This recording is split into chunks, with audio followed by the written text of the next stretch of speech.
My dear sisters and brothers of the Toowoomba Diocese, on the day I was received into this marvellous cathedral church of the Diocese of Toowoomba 2.5 years ago, I shared that my first task would be to get to know you, to listen deeply to your story, and to grow in love for the people entrusted to my care. These years have been both rewarding and challenging. The challenge has come from witnessing firsthand the realities of life in our diocese, and the reward has been experiencing the faith, hope, and love that continue to be the hallmarks of the people of God in this vast region. My goal since arriving has been to look, listen, and learn.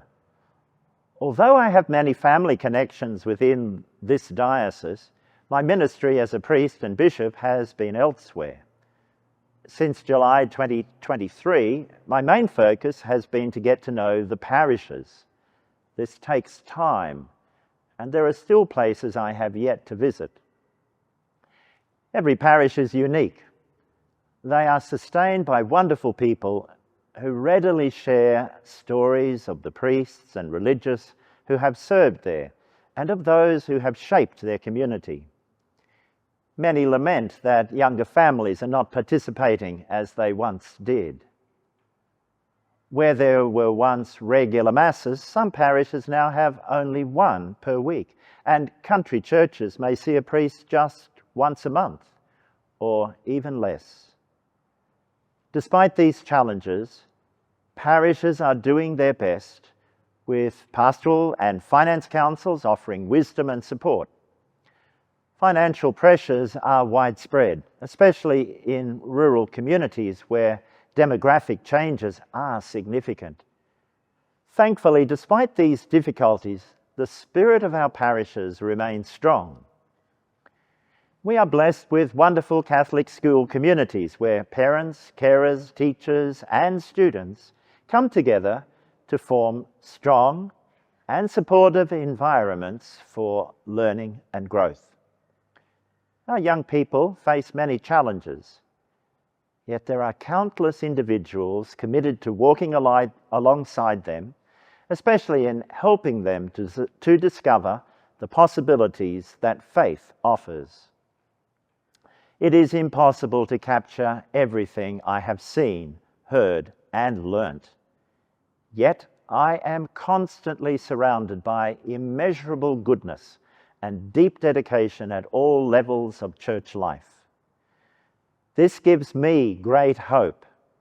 There is abundant potential for growth and renewal, especially as we seek to move beyond the barriers that sometimes stand in our way. I have grown to appreciate what the church is about in the Diocese of Toowoomba. It's about the people and the things that touch their lives. This understanding also shapes our mission as we look to the future. As I shared in my pastoral letter at the beginning of September, I believe the time is now right for us to hold a Diocesan Synod. This vision is not new.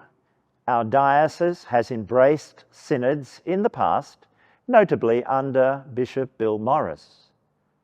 More recently, popes have encouraged synods as a vital way of listening and discerning the path forward for the Church.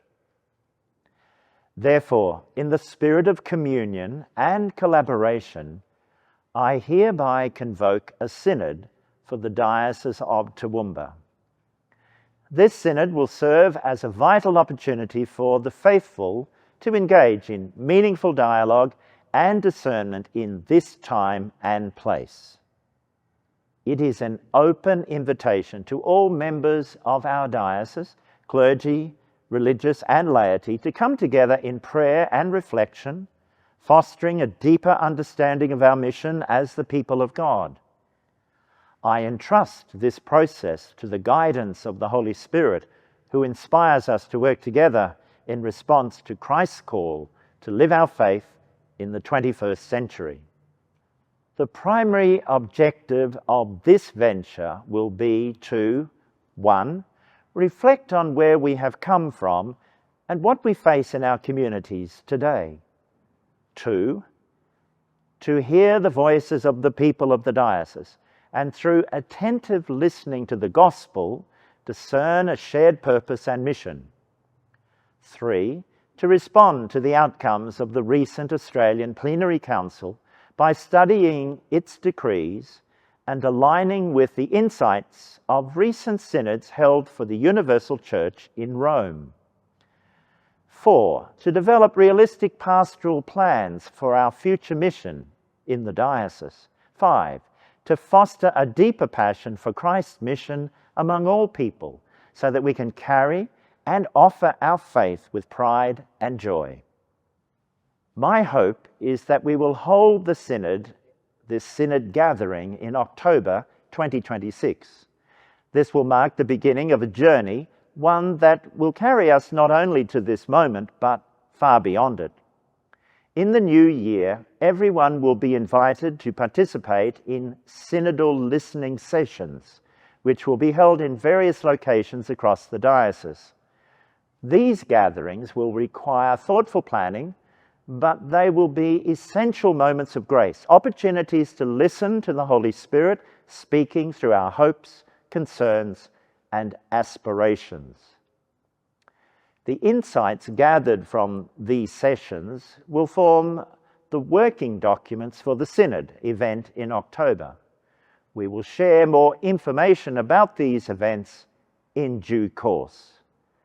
Please know that you have something unique to offer. In a synodal church, every voice is heard, every heart is valued, and every step forward is taken together. I warmly encourage the active participation of all laity, religious, and clergy in this synod. Each member of our diocese brings a unique perspective and a valuable contribution, and it is essential that we create an inclusive environment where everyone feels empowered to share their insights. The fruitfulness of this synod experience will depend on our collective commitment to listening, learning, and working together for the common good of our local church. I invite you all to join in prayer for the success of the synod, for without prayer, the whole event will fail. We fervently ask the Holy Spirit to guide our discussions, inspire our hearts, and strengthen our resolve to fulfill our mission as disciples of Christ. In conclusion, I use words I spoke at my installation in 2023.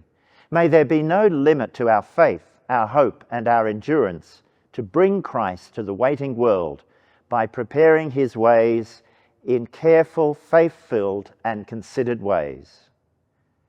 And I am delighted to tell you that I will sign the decree of the proclamation of this synod in the Cathedral Church at 9 a.m. on this day. God bless you all.